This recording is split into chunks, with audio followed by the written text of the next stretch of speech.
Hey, it's Mark Lanier with your video thought for the day, going through the Bible book by book, giving about 4 minutes or so to each book. Today, the book of Esther, which brings us to a question. What if your entire people's fate rested on your shoulders?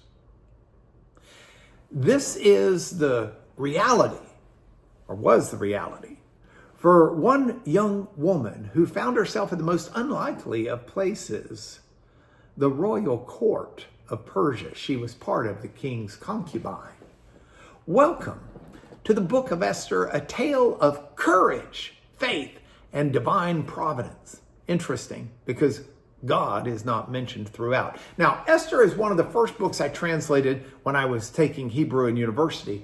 And I loved it because we had a Jewish professor, Tuvia Klein, and he told us about Purim and how Esther would be read during Purim. And whenever the bad guy, Haman's name, was mentioned, all the kids would use razzers and boo and hiss. And it was a community event to read this in each Purim celebration. So I was drawn into it, but the book itself draws you in because it's got such a riveting plot line, and the divine presence of God is present throughout the whole book, even though he's never mentioned by name or title. So here's the first point, your overview and summary of the book of Esther. Esther is a Jewish orphan. She becomes queen of Persia through a series of events, including a beauty contest. Now, Haman, bad guy, is a high-ranking official, and he plots to destroy all the Jews in the empire because he gets ticked off by a cousin of Esther's, a fellow named Mordecai.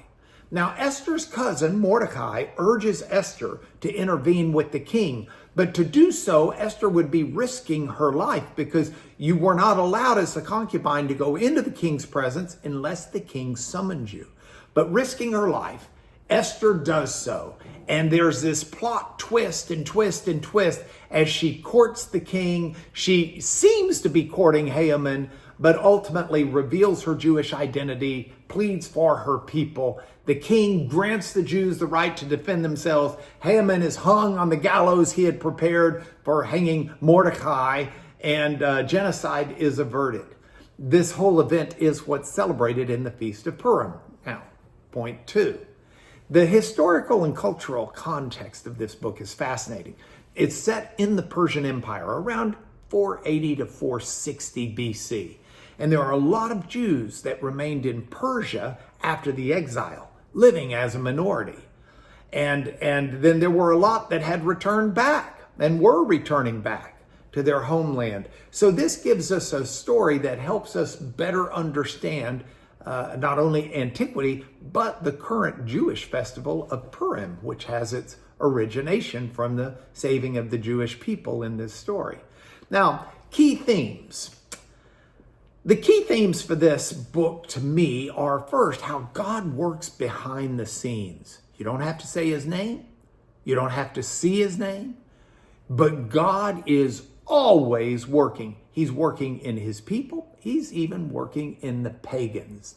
And that should give us a second theme, courage in the face of adversity.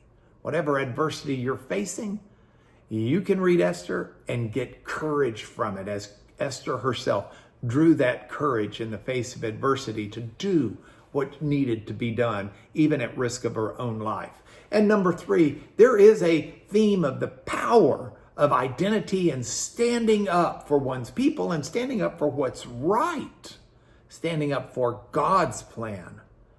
That's something that's powerful and should be pursued by all. And then fourth, there is a wonderful power of reversal of fortune, where the powerful Haman becomes the dead man, and the destitute, or the out of power Mordecai becomes powerful. Well, it's a wonderful tale of the pride being brought low and the humble being lifted up. Key biblical ideas. If I had to pick a memorable verse out of Esther, it would be, of course, Esther 4:14.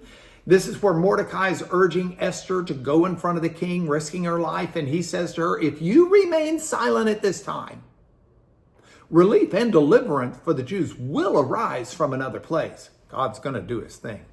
But you and your father's family will perish. And who knows?